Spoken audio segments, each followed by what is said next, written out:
You are now tuned in to the #1 nursing podcast in the world, the Scrub Me In Podcast by Nurse Junior and Anthony. #1 nursing podcast in the world, the Scrub Me In Podcast. Nurse Junior to the right. You got Nurse Anthony. Yes, sir. Yes, sir. That's good. Man, so seems Anthony caught the bug or the vid. The Rona got me, baby. The Corona got him. Man, it's crazy because I've had confirmed Corona twice. And both times I've been like out for the count. Really? Just like useless, bro. Just sleeping. Did you get vaccinated? I did. I got 2 vaccines. Johnson & Johnson? I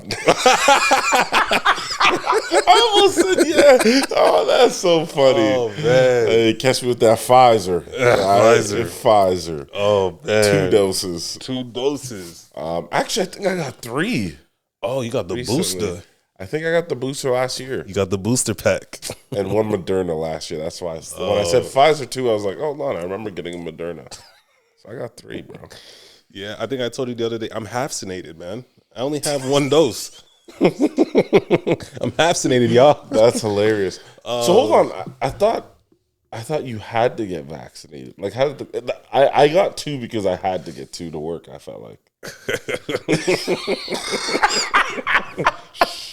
Oh, that's funny.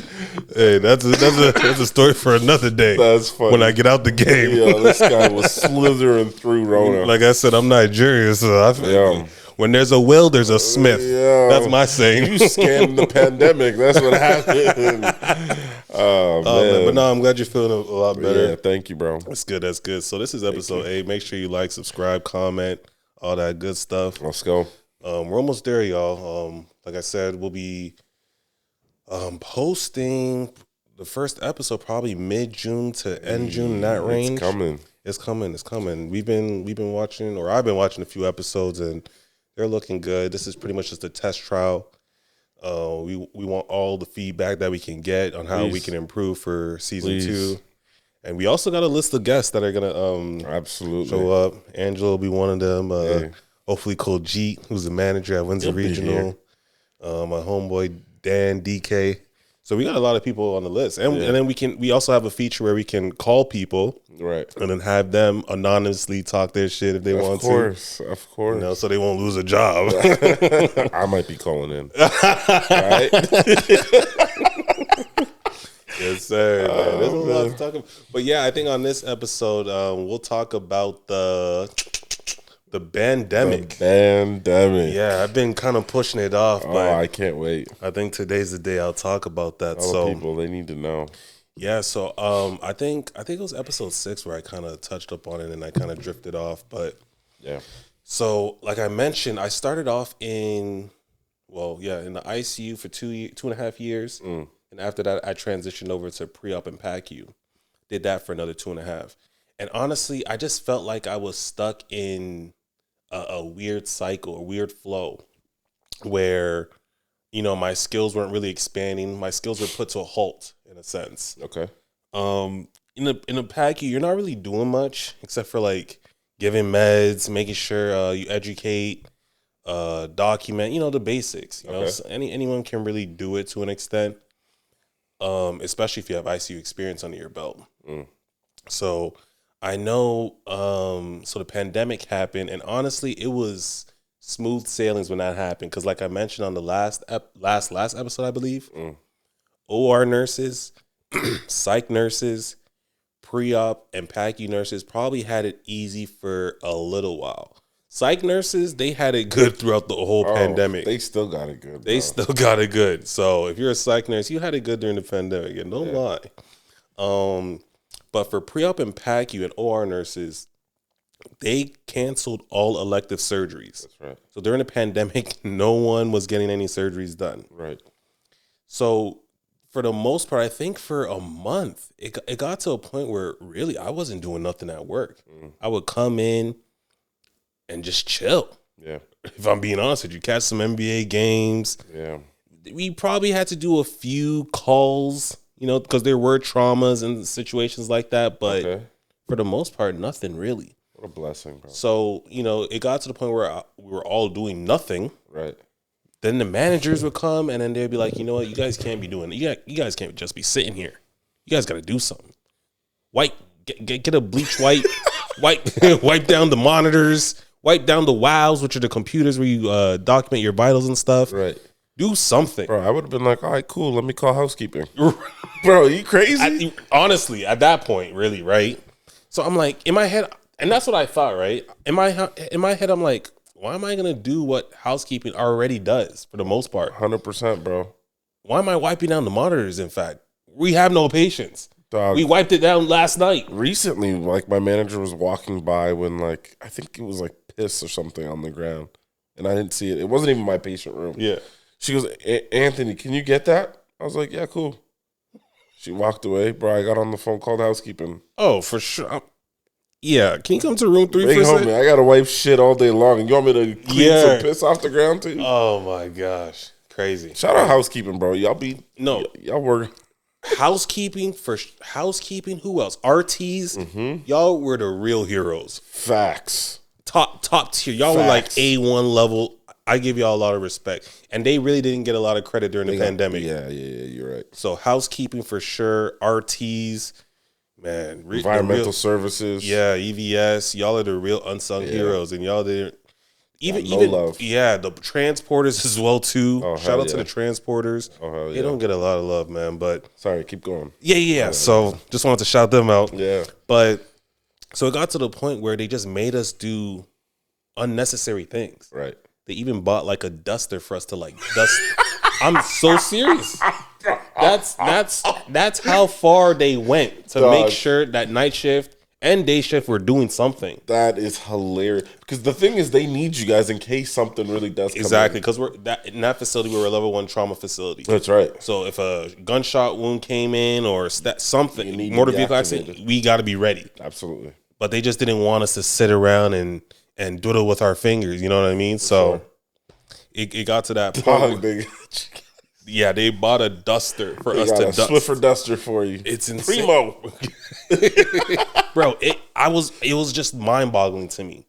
So as days progressed on, I don't know if it was the administration that said, hey, listen, these pre-op PACU OR nurses, we got to send them somewhere. We got to send them to the floors. Because at this point, they're getting killed and these guys are just making free bank. Yeah. So I remember there's one day shift nurse, she got pulled to, I think, the ICU. Because technically, if you're a pre-op and PACU nurse, you have ICU experience. Yeah. To get into the pre-op and PACU, you got to have ICU experience. But the problem is I worked with a lot of middle-aged and older age women, and it must have been the 80s or 90s when they were last in the ICU. And at this point, at that time, we're in 2019-20. So, a lot of things have they lost probably a lot of skills and whatnot. Of course. Which is fair. Yeah. Which is fair. Completely fair. Yeah. So you can't expect to pull a PACU or pre-op nurse right into the trenches, right. ICU, COVID, without knowing certain policies that have been updated. You know what I mean? It takes a couple of days, hell, for some people weeks to get caught up on a new unit. Absolutely. To get caught up with the motions as well too. So she went there. I think I heard that she came back halfway during the shift. Said, "Nah, I'm not doing that shit. I'm not doing that shit.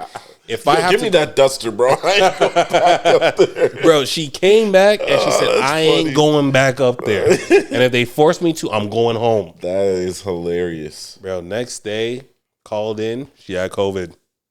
That allegedly. Allegedly, the Corona will get you.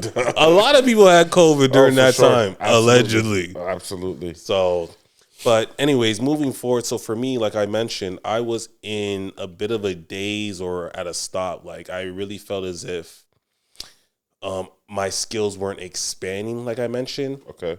But it got to the point where the hospital, especially the administration, they were like, you know what? These nurses, pre-op, PACU, they have ICU experience. Why don't we transition it or change it into an ICU? So we were getting all the, I guess you could say, clean ICU patients, the ones that didn't have COVID. Right. That changed the whole dynamic of like pre-op and PACU for everybody. Really?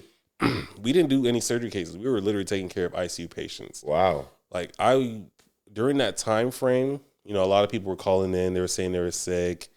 They couldn't make it into work. It happened. A lot of people were burnt out during that time. For sure. Which led some of us to have literally 3 patients. Wow. Typically on nights in the PACU, you have 2 nurses. Around that time when they transitioned us into an ICU, we had about like four nurses. Okay. So they were calling in day shifters to work nights and help out because we just had so much overflow. Wow. Yeah. And then that happened. And then for me, it was just one of those situations where it was like, you know what? I left the ICU to kind of get more of a lighter load. Sure. And now I'm back in the ICU due to the pandemic, you know what I mean? Because they transitioned it into a clean ICU. Yep. So I'm just sitting there one day and I'm like, yo, I gotta do better, man. I gotta figure something out. And around this time, I'm hearing talks about travel nursing. Yeah. And one of the transporters I used to work at that hospital, his name was T. Shout out to T. He has a podcast as well too. I can't remember the name of his podcast. I want to shout him out, but I'm actually gonna go be on his podcast in Detroit one of these days. But I'm going to get the name and I'm going to shout him out another episode here. But so T came to pick up one of my patients and he was like, bro, why are you still here? Yeah. And I'm like, what do you mean? Bro, a lot of nurses are leaving. Up in the ICU, they're gone. They're doing travel nursing. They're making bands. And I'm like, damn. Like he's really like getting in my ear and telling me like I need to really get into this. Yeah, right. So he was mentioning a few nurses. Oh, Keisha left. That person left. I'm like, damn, for real? So he left, and then I'm sitting there and I'm thinking to myself, maybe I should look into this. So one of my coworkers, his name is Orlando. I knew he did travel. I knew he went and did travel nursing out in Texas during the pandemic. Yeah. I had his number and I hit him up. I'm like, yo, Orlando, how's it going out there? Like, what's it looking like? He goes, bro, you need to come down here ASAP. I'm like, what? What do you mean? He goes, this is a cakewalk, and I'm making stupid money. Yeah.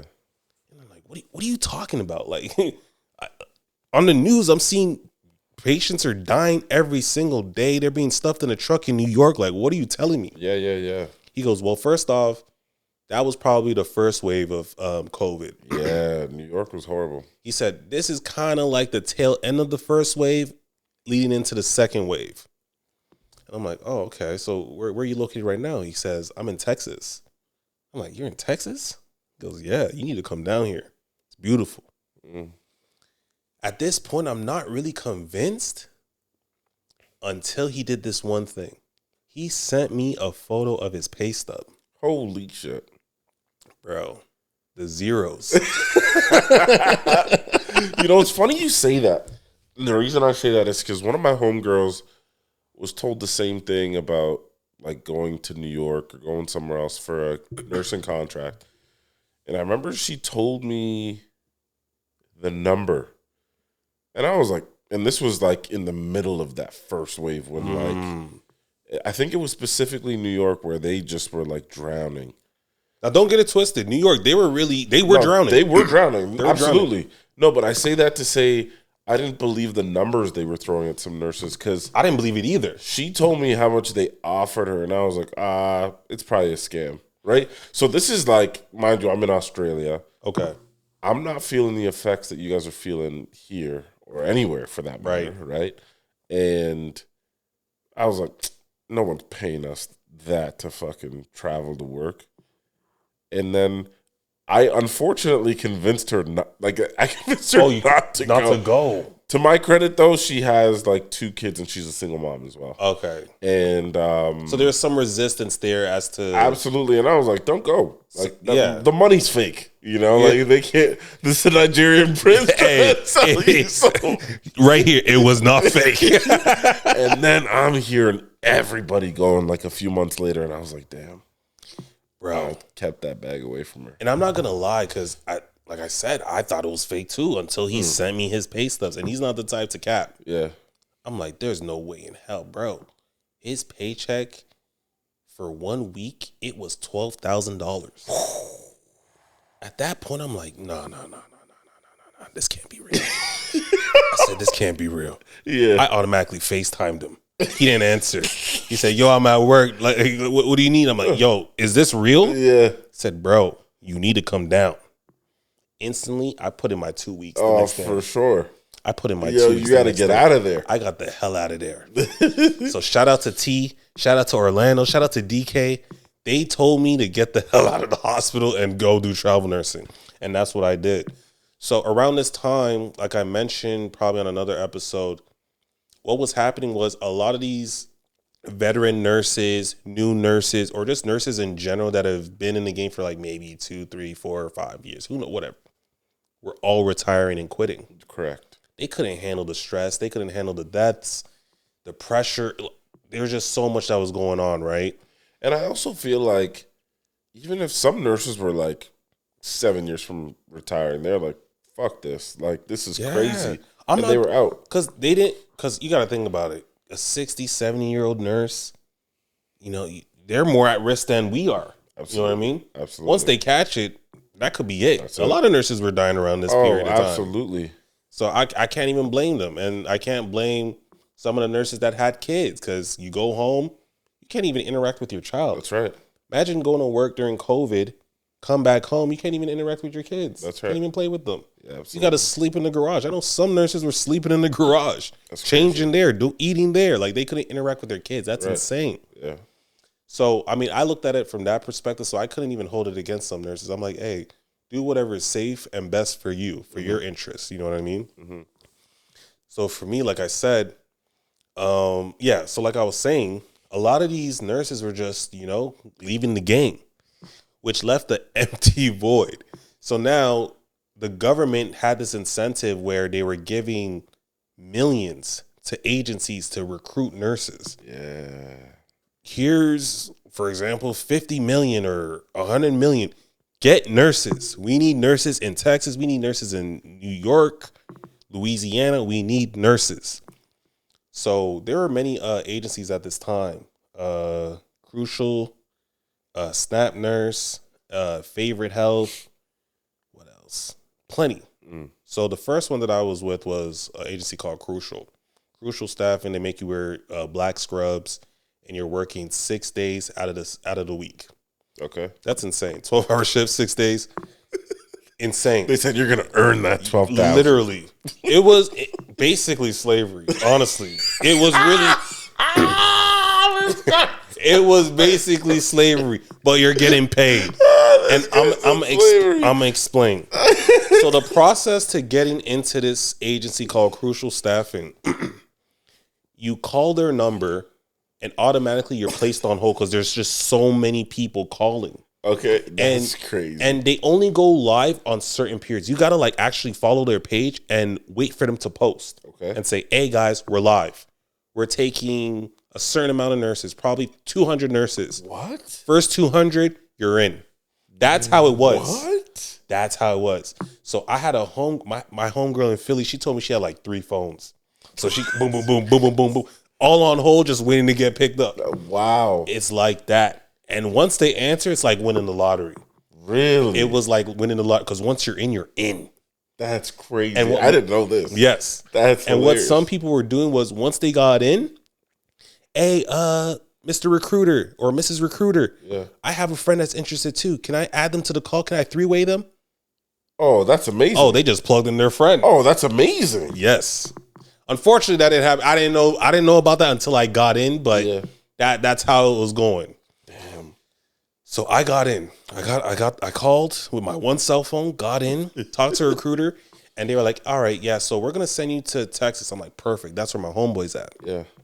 They said we can send you to either. They gave me the option. Usually they don't give you an option. They just say where you're going. Yeah. So they gave me an option of El Paso, Texas. I can't remember the second place, but the third place was Dallas. And I'm like, Dallas? Oh, I know that city. Yeah. It's a main city. Send me to Dallas. Right. They're like, all right, cool. We'll send you to Dallas. From there, they send you the information through email. Okay. They pay for your flight. They put you in a hotel. They cover your meals. They handle transportation. Bro, they handle everything. Yeah. And on top of that, you're getting paid. Yeah. So I hop on the plane. And around this time, not a lot of people were flying. So let me take a quick break on this whole crucial staffing. The nurses or the individuals that I was seeing in the airport, because mind you, not a lot of people were traveling. Not at all at this time. I'm seeing a lot of women with Gucci bags, Of course. Gucci tracksuits, Gucci suitcases, designer down, and I'm just looking. I'm like, yo, what the hell is going on? Yeah, mind you, I'm in Detroit, but like Detroit's never like this. The airport specifically. Yeah. So I say, yo, people are making money during the pandemic right now. What are they doing? Yeah. So I'm sitting down waiting for my flight, and this one person's on the same flight as me, female.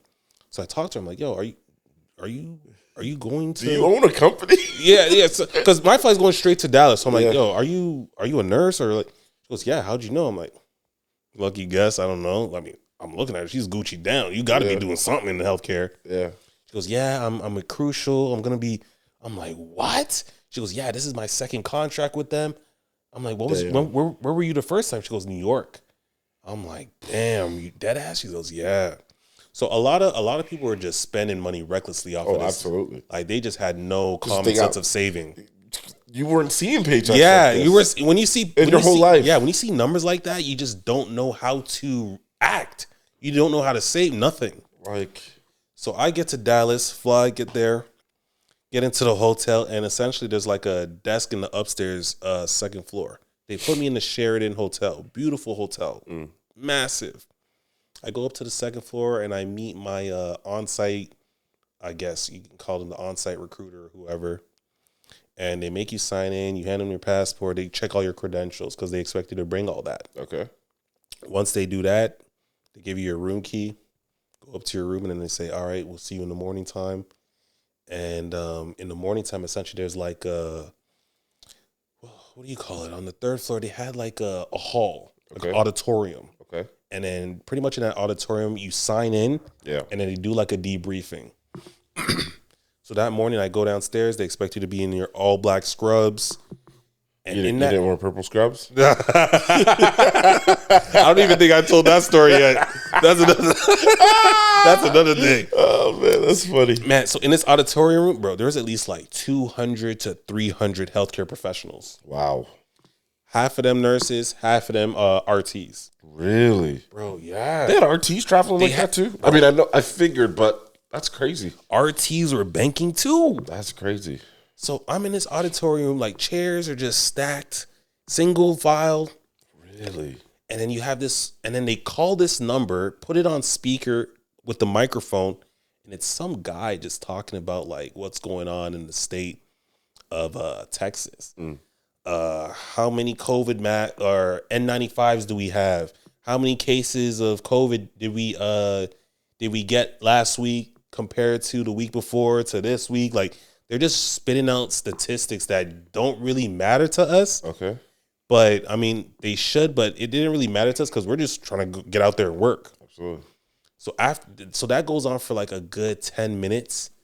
And then it transitions into a lady walking up on the stage, and then she goes, all right, so the list for today is we have Courtney, Brittany, Ashley, Samantha.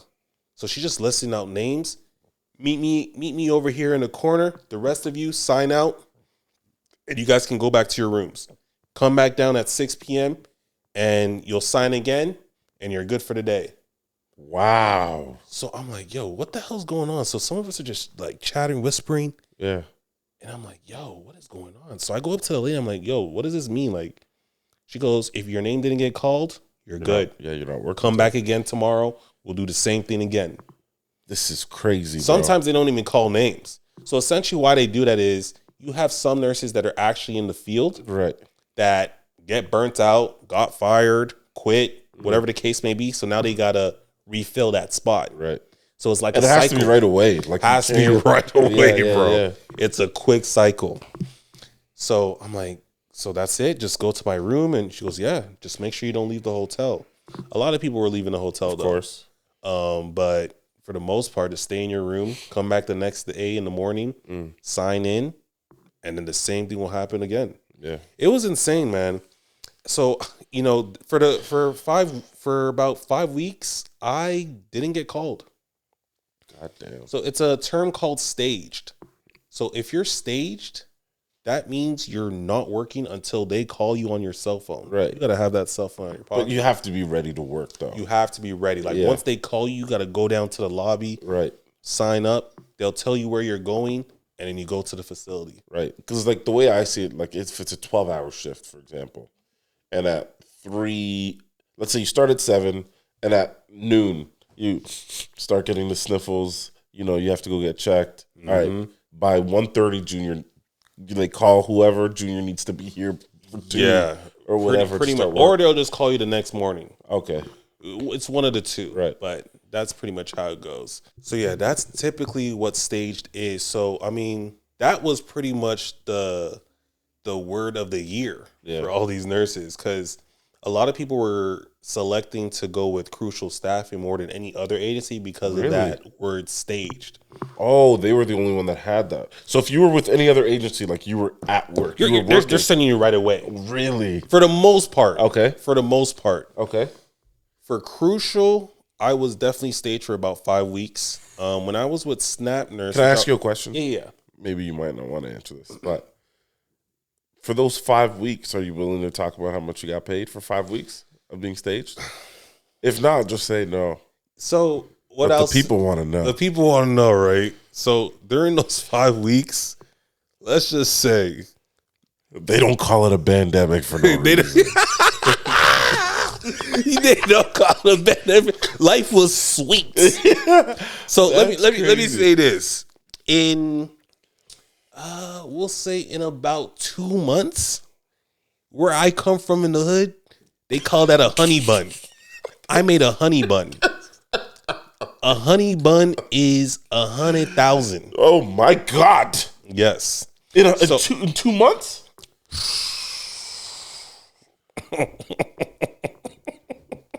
Why was I in Australia? Listen, Jesus. I don't think people understand like the amount of money that was circulating. Wow. You got to think about it. And I was talking to one of my homegirls who was a RT. Yeah.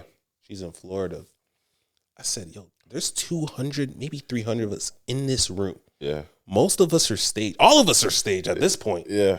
Why aren't we putting our money together to build something? Absolutely. To like build our own hospital? 100%. Something. Yeah. Like I said that to at least like 3 or 4 people there, and they are like, yo, that's a good idea, but honestly, we got shit that we got to handle. You know what I mean? Bro. Respect, I get it. Y'all have kids. You want to build a house. I feel like that's what I'm always on. Like I'm on that with trying to be on that with my coworkers now. Right. Because you know what I'm saying? And what I was trying to explain to some of these people is like, this isn't going to last forever. Yeah. This is fast money, but absolutely. Fast money dries up quick. Absolutely. So we gotta make sure we invest and do something positive. So, you know, I talked to this one guy, he was telling me about like cryptocurrency. So I was a little bit into that. I own like a Bitcoin and Ethereum. What does anyways, I'm not versed in Bitcoin. I sold mine. I'm gonna be honest with you. I didn't have a Bitcoin. I had a quarter of a Bitcoin. At that time I couldn't afford, because I think Bitcoin was like crazy. Or during the pandemic, it was like 100,000 something. Yeah, it was up. Yeah, I was not putting that much money in a goddamn Bitcoin. So I bought like a piece, like a fraction, 15%, some type of shit like that. But like I was saying, a lot of individuals were going with Crucial because of the term staged. And you're just chilling, getting paid weekly. So even after all this, were they still doing it where like you had to call whenever they said like we're live, and then you call? Yeah, so there was it was like that throughout the whole time? Man, for some periods. Okay. So let's say you know what? It's insane because you got to think about it. It's not just one facility within Dallas. Right. There's multiple facilities that need nurses. And then it's like a lot of cities that Crucial's in as Houston. Then you look at New York. Then you look at Louisiana. Like they were global. They were everywhere within the U.S. Yeah. Even some places that I wasn't even familiar with. You know what I mean? But yeah, they kept going live, and people would like send it to your Instagram DM. Hey, they're live. Call them. Wow. It was like that. So, man, it was a different period. Looking back at it, I can't even imagine like doing that again because it doesn't even seem real. Yeah. You know what I mean? There was even listening to you right now, I'm like, there was one lady that I talked to. So, like I said, in the morning time, you go to the auditorium room. And I'm walking, and I'm usually interacting with everybody. One lady I'm looking at, I'm like, hey, you must be new. I've never seen you before. She goes, no, I've been here. I'm like, oh, okay. How come I've never seen you? Because I don't expect to be seen by anyone. She has like a cap on. She wears a hoodie. Like with her scrub. I'm like, yo, I've never seen you. She goes, I've been here for like 10 weeks. I said, 10 weeks? I said, what? She goes, yeah, I've been here for 10 weeks. And you haven't been called yet? And here's the crazy thing. She's been there for 10 weeks. Yeah. And then you can have a nurse that comes in the night before. Sometimes they'll send that person right away. Right. And it's all based on, I guess, your credentials. So they say. But I think they just pull a name out of a hat and they say, oh, yeah, you're going. Wow. But for 10 weeks. So you got to think about it. This lady was just under the radar for 10 weeks. For 10 weeks. Beautiful. She made $100,000 in 10 weeks doing nothing. And at that point, she told me, next week, I'm done. I'm like, why are you done? They haven't even called you. She goes, I miss my kids. I'm like, excuse me? Fuck them kids. Fuck them kids, man. What do you mean you miss your kids? This is wealth we're talking about. You talk about you miss your kids, FaceTime them. Absolutely. Your motherfucking kids can cry in a Ferrari, lady. Yeah. Right? Buy them a PS5 or something. What are you talking about? Or a PS4 at that time. Whatever it was. And these are like teenagers. Oh, your teenagers miss you. They don't miss you. They don't miss you. They just want money. Oh, they don't want nothing, bro. Yeah. I mean, they probably miss mama's cooking, but like, come on. Yo. Uber Eats. Dog, that's crazy. So she goes, yeah, I think next week I'm gone. I'm going to take my kids to Disneyland. I said, yo, this is insane. Was Disneyland even open? In Florida. Florida. You know what? We talked about Florida before. Florida's a different world. Is a different Florida place. was open. Florida was open. They were definitely open. I couldn't even believe when she said that. I couldn't even believe it. I'm like, what? Yeah. Oh my gosh, man. So yeah. So for me, on that 5th week, they called me in. They sent me to a hospital. I'm not gonna say the name, and I kind of found a loophole. It was an accident. Okay. To the point where they called you in by accident? No. They called me to say, hey, we have a placement for you. Mm-hmm. Come in the morning and, we'll get you credentialed and everything, badge, everything. Yeah. So the loophole was, and this facility, they didn't need you to have a COVID. Okay. Or get the vaccine. Okay. The COVID shot. What they needed essentially more than anything was a flu shot. At this time, I mean, I had everything except for my flu shot. Mind you, I got the flu shot. I just didn't have proof that I got it. But at the time, it almost seemed like they didn't care about any other vaccinations beside that COVID vaccine. Exactly. But this hospital in particular, they didn't care if you had it or not. Yeah. They just wanted the flu shot more than anything. It was just weird to me why. Yeah. So I'm like, I got the flu shot done 4 months ago at my hospital. At my hospital that I abruptly quit, left. Yeah. I gave my 2 weeks. I don't know. Let me call them and see if I can get it. I called them. They transferred me over a few times to different departments. And I got into, I guess, the health sector or whatever. And they said, yeah, we'll email it to you. A couple days go by. I'm waiting for it. Nothing. Yeah. At this point, the hospital that I got called in for, they're messaging me or they're messaging the onboard or the on-site saying, hey, is his flu shot in? Is his flu shot in? Days go by to the point where they're like, you know what? He doesn't have it. We got to move on. Yeah, we got to move on to the next person. We're going to get somebody else. Or they probably got somebody else. Yeah. Put him back on staged.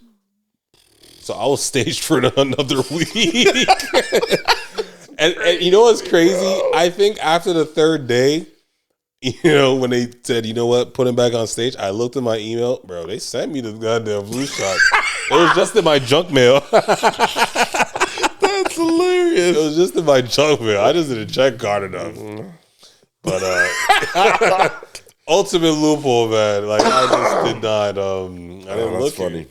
And honestly, okay, so what happened? Like, so after something like that happens, does Crucial still keep you on stage? Yeah, they put me on stage until they, Could find you another position. Another place or another hospital that I didn't care if I had my flu shot or not. Right. Just so happens that I was lucky in that situation, honestly. Yeah. God bless, bro. He was looking out. He was looking out. He was That's looking out in many ways, man. So eventually I did get sent to a facility. I was there for a couple of weeks. Yeah. And then they sent everybody home due to the fact that there was a whistleblower. Okay, explain this. You've told me this, but yeah, I love this part of the story. Prior to me getting called to the facility that I got called into, I mentioned how every morning we got to go to the auditorium room. We got to listen to like some automated guy on the phone, and he's just listening. This is every morning. Every single morning. I wish I recorded it and just had so people could see. I wish I did so I could show you, but I'm sure once we release this and some people actually did Crucial, they'll testify to this. Yeah. But specifically where I was at, there was one morning where the actual CEO of Crucial came. And he was just asking us questions, talking about how we're doing a good job. Mind you, we haven't even stepped foot in the hospital. Why are you telling us that we're doing a good job? You're a healthcare hero. Yeah, you're healthcare. Yeah, we're a healthcare hero, but like we're literally we're the Robins right now. We're just chilling in the bat cave. You feel me? Like we ain't not even Robin. We're Alfred. We're Alfred. You really are, bro. We're Alfred. We're just chilling. Oh, so he's funny. Like commending us. Good job, guys. You guys are doing well. When he should really be in the trenches in the hospital congratulating those nurses. Absolutely. Saying, hey, good job, keep. So while he's talking, he's asking, is there anything that we can do better? I don't know why he's asking us that because like I said, we haven't been in the hospital. Yeah. But there's this one white lady. Oh. She stands up and she goes, I have a question. He goes, yeah, sure. What is it? So she asked, how come we are staged here? And the people that are in the hospital are working their asses off. How come we can't switch with them? And everyone was like, yo, what are you doing? Shut up, sit the fuck down. Yo, what are you doing? Yo. So the guy's like, the CEO's like, what do you mean?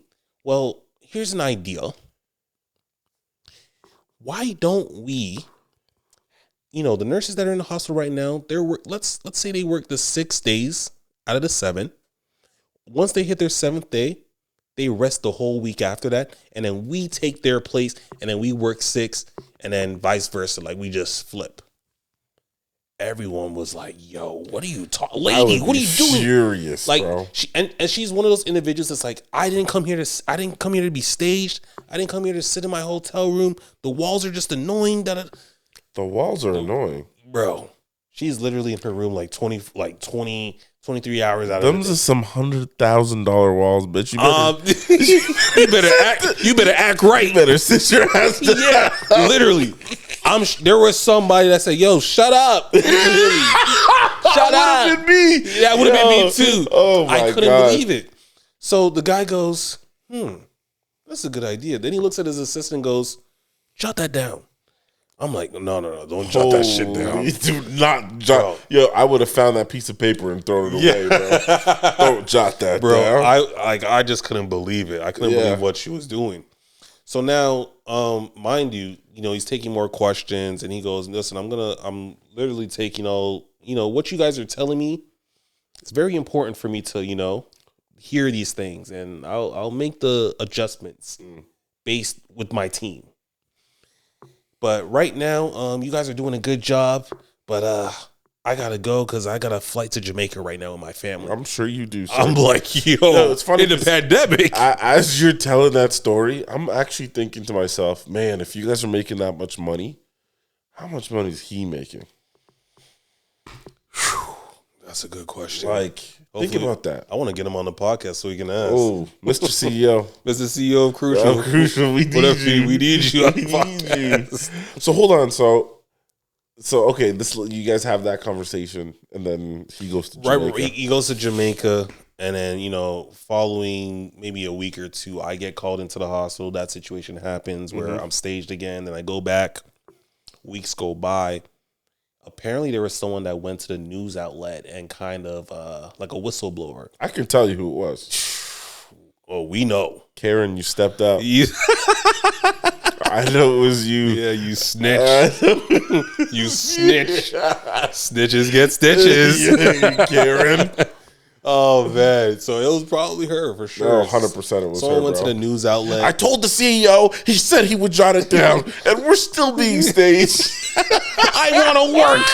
I want to work. I hate that woman already, Bro, it was so mom. Because one lady said, if that's the case, just go home. Absolutely. Go with another work. agency. Absolutely. It's simple. Yes, don't take staged when you apply. Right. Like, Don't ruin it for the rest of us. absolutely. And Karen, you definitely ruined it. Oh, if I ever meet you, Karen. Why I oughta. Why I You ruined everything. Oh, man. But yeah, man. So whistleblower happened, went to the news outlet, and from there, I guess, not an investigation, but like a lot of people, you know how Facebook is. It went on a frenzy. Oh, for sure. And they kind of looked into things, and they were like, yo, these agencies are getting how much? Yeah, for sure.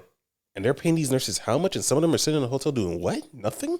Yeah, bro. Bro, they sent everybody. They didn't send everybody home, but they sent home a large amount of individuals. Because to be honest, there was no reason for those auditorium rooms to have 200 to 300 people in them. For sure. And that's just in one location. That's right. That's the Sheridan location. Absolutely. Who knows what's happening in other states or other cities? Maybe even in the same city. I'm telling you, man, it was wild. Because that's just one nursing agency in the one city. You know what I'm saying? And Dallas is a big city. You guys probably had multiple agencies in that city. And sometimes sometimes, like I mentioned, they would call out names in the morning. Sometimes they'll transfer those individuals to a different city, close, like Lubbock, Texas, or El Paso, Texas, to help out those facilities there. Yeah. So sometimes, you may just get shifted to another place and get staged there and then eventually work. So, but one thing I will say is a lot of fake agencies were being created during this time. Sure. So, anyone can easily create a nursing agency if you have the common sense or the skill set to do that.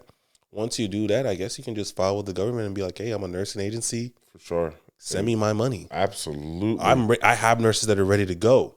So now you have an agency that just got X amount of millions, and they didn't hire one nurse at all. They just pocketed the money and left. Imagine you were a nurse that started a nursing agency, and you took that money and you just went and worked yourself. Touche. Touche. But there were some that did create an agency, got the money, and went ghost. Did nothing. Went to Tijuana. Damn. Cancun. Damn. But bro, that money must have been nice. It was good. It was good. And then, when they sent me home, I took a long, well-needed break. Yeah. Yeah, being staged was so hard. Listen, I worked. For at least maybe 5 or 6 weeks after that. But, I came back home, took a break, and then I moved on to another agency called Favorite Staffing. That one was in California. Oh, beautiful. The beaches, the palm trees, the sun. Oh, my God. Lovely. Lovely. I was staged there for 4 weeks. Oh, my God. Man, it was deja vu. So that's the thing. So it seems like a few agencies had staging. And listen, I totally understand why they would have. Like, you had to have that staff. You had to have someone back up. Because a lot of full-timers were just gone. Yeah, They didn't want to work. They were just, and bodies were dropping left and right, man. I can remember even when we were here, like let's say you have the same 5 nurses on a 4-day stretch. The nurses that you have on day 1 are totally different than the nurses you have on day 4 because people were just dropping like flies. Yeah, man. Crazy. It was sad. It was sad. And that could take a mental toll on anybody. Oh, absolutely, bro. Absolutely. But made my way over to LA. They had me in a hotel there. And I'm going to be honest with you, man. It was paradise. Must be nice. I'm in a jacuzzi every night. That I do have videos of. Hey. In the pool, just soaking my legs because I can't swim. Oh. And around this time, like my younger brother's out there. He's he plays basketball out in California. So, every other day I was visiting him, checking on him, playing basketball with him. And then, how could I forget this? There was a point in time where a group of nurses, someone set up like a brunch. Okay. At some rooftop restaurant. Beautiful. Man, when I tell you. In LA. Bro, when I tell you these nurses were blowing money. Oh, for sure. I know one nurse. They probably had bottles during brunch. Mimosa. Oh. Man, this one nurse bought the whole, appetizers for everybody. The whole appetizer list, he bought it. Why not? He said, why not? We're making 10. This is the Bandemic. We can afford it. Yeah, we can afford All it. Gucci'd out at brunch. LV'd up, everything. Man. That's when I said, "Yo, we're making this is like." That's when I really woke up and said, "Okay, this is actually real." You have some nurses getting like drop top, convertibles? Oh, for sure. Just rental, like you don't even need it. Just cause you want to feel the wind in their hair, bro. Just cause I'm staged and I want to see the city, I need a rental. That's amazing. It was beautiful. Made a lot of friends. Still keep in touch with some of them. For sure. But after those 4 weeks, I think on the last day, they did send me to a facility up north in California called Eureka, California. Eureka. Have you heard of it? I have. It's not really a good place to be. I've never been, but I have. It's California, but it's not LA. No, you know what I mean? It's not SoCal or anything. Absolutely. It was more up north. No jacuzzis there. Yeah, there's no jacuzzi. There's no jacuzzis, man. There's no jacuzzis, no rooftops. Oh, bro. So we got sent there, and honestly, I didn't like it. I can imagine. Yeah, so I think my mind was tainted a bit. Of course. Out there, I think they have something called the red. Was it the red vine? The red something the redwood vine, something like that. It's like one of their main attractions there. Okay. So whatever. After that, I said, nah, I can't do this. It's whatever. After that, it's whatever. I couldn't. I said, nah, I got to get out of here. I got to go to a different agency and see if I can get staged again. So what did I do? I applied to a new agency. Yo, so hold on. So why couldn't you stay with like the agencies that you were with and try to get staged somewhere else? You know what I'm saying? So I think the rules started to change a bit. Like, remember the whistleblower thing? Yeah. So a lot of nurses were doing that, actually. So, for example, with Crucial, there was one nurse that told me, yeah, I didn't like the place that I was at, so I went home. I ended my contract, went home. Maybe 2 days later, they went live. I'm going to call them back. Yeah, so you guys have any places available? Like, some nurses were getting picky. Of course. I want to go to Dallas. I want to go to Houston. It's like, nah, we only got El Paso, Texas, or Lubbock. Like, yeah. All right, I guess I'll go. So they'll get flown out there, see if they get staged. Yeah. If they don't, let's do it again. Yeah, let's run it back. Yo, imagine like the system was broken. Day like 4, you hear your name, and you're just like, nah, I'm gonna go home. Yeah, that's what I'm saying. So at that point, they implemented a rule where it's like, okay, if you cancel your contract, I think before 30 days, you cannot re-sign with us again. Okay. So that's kind of. I'm sure it was getting out of control. It was getting out of control from when that agency started off in New York. Yeah, it was wild. Some of the stories that I heard, like the partying, the sexcapades, the drinking. I'm not surprised by that. I really want to interview. I really want us to interview someone that was in New York with Crucial, so we can really hear what was going down out there. Because it was like the Playboy Mansion, Playboy Bunny Mansion out there. Yeah, it was wild. It was wild. So the next place I went to was Louisiana, but. The agency was called Snap Nurse. Okay. And with Snap Nurse, their headquarters is in ATL. So in ATL, they flew me out there, and I was in the W. You heard about the W? Oh, beautiful hotels. Man. Like all around the world, the W hotels are beautiful. Gorgeous hotel. Like I've never, like I heard about the W in a rap song. Bro, like I've never. Beautiful around the world. Beautiful. So I was in there for like maybe a week and a half. Yeah. just because there was a storm going on, I think like a hurricane around the Louisiana area. So they kind of held off from sending people out there. And after that week and a half, I was all being staged. They sent me to Louisiana, and I started working. And I was actually there for about like 10 months. Yeah, you were in Louisiana for a minute. Yeah. I remember that. And I enjoyed it because you remember in the one episode I was telling you about the cafeteria where we were breaking. That was the facility. Okay, and this was a travel nursing opportunity when you were there. Yeah. So it was still pandemic. So the pandemic was fading away. Okay.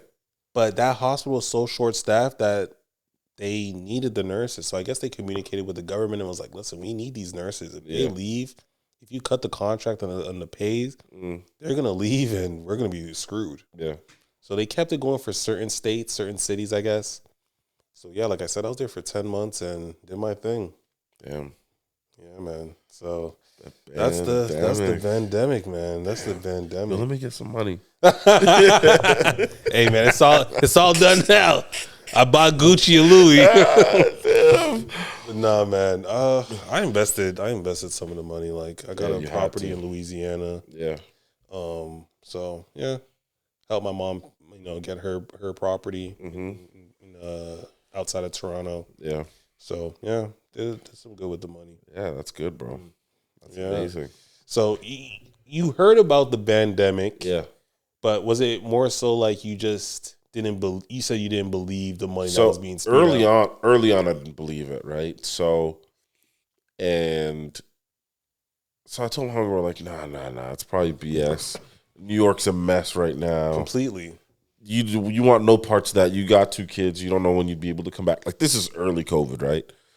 And obviously, like, you and Ange are close. So Ange one time was telling me how much money you were making. And I was like, damn. Yeah. Because it was my homegirl, Bree. Shout out my girl, Bree. And I was like, damn, I told Bree not to go because it was just too crazy out there. Bree's Canadian, right? She's Canadian. Well, she's dual, actually. Okay. Yes, she's dual. Because I know some Canadians had a tough time trying to get through over to some of these agencies. She'd have no issue. Yeah. And I was like, damn, that I fucked up her bag a little bit. But honestly, a lot of individuals that I know that I was telling to do it, they just didn't want to do it because, one, they had kids. Right. They are married. Either they just bought a new property or a new house, fair, or they just didn't want to leave their full-time job. Right. A lot of it was kids, but the second thing that I heard a lot from people's mouths were stability. Like, what's going to happen when this ends? Yeah. Well, it's not done right now. It's still going. Right. It's been, at that time for me, it was like, it's still going. It's a year and a half in. Yeah. Come do it. And honestly, 2 months in, you'll be set for a year. Yeah. If you really think about it. Yeah, bro. I know a dude that he worked in Michigan. He kept contracts in Michigan, though. And in like 4 or 5 months or something, he paid for his whole NP school. Isn't that crazy? Man, and that's what I wish I did. I wish I was doing online schooling around that time because, I mean, honestly, like, the amount of weeks I was staged, I wasn't doing shit at all. Yeah. I think he ended up working for like 1 solid year during the pandemic, but in half a year, paid for his NP school. The other half was just to make sure he could sustain his living while he was in school. And that's very smart. Very, very smart. Around those times, I did meet a few NPs that demoted themselves back down to RN. Yes, I've heard a lot about that. So I talked to an MP. He said he was making like $20,000 prior to the pandemic happening. Yeah. And he was like, what? Nurses, RNs are making 40 and I'm an MP and I'm making 20? Yeah. No. So he went into the travel game. A lot about that. Yeah. It was insane, man. Yeah, actually, when I moved home, a nurse had done that as well. Yep. Yeah. And then a lot of NP students or CRNAs, whatever the case may be, the ones that were in school, took a pause just to do travel nursing to make that bank. Yes, correct. And then proceeded to go back in after they made because it makes sense. CRNA school. Bro, the money they were throwing around to RNs was crazy. Yeah. Like, you would be stupid not to, especially if you knew about it. If you knew about it and you there were a few stupid people. Karen. Whistle blow. But yeah, that was the Bandemic, man. Damn, bro. The Bandemic. That's amazing. That's a great story. It really is. But yeah, I don't think it's gonna. A lot of people these days, they're still hoping for it to come back. They still have that hope that hey, the money's gonna come. Bro. I don't think so. I think around that time, I think Trump was in office, so I think he had a part to play on it. But yeah, that's what it is. Uncle Trump, I'll vote for you if you bring it back. Yeah, Trump. Listen, Trump, Donald, you got my vote, Donnie. He definitely has my vote if he brings that shit back. Honestly, I think he's got every nurse's vote if he brings that shit back. For sure. But yeah, that's it. That's episode 8. Yeah, man. Make sure to like, subscribe, comment, and like you said, episodes will be coming soon. Yes, sir. All right. Peace.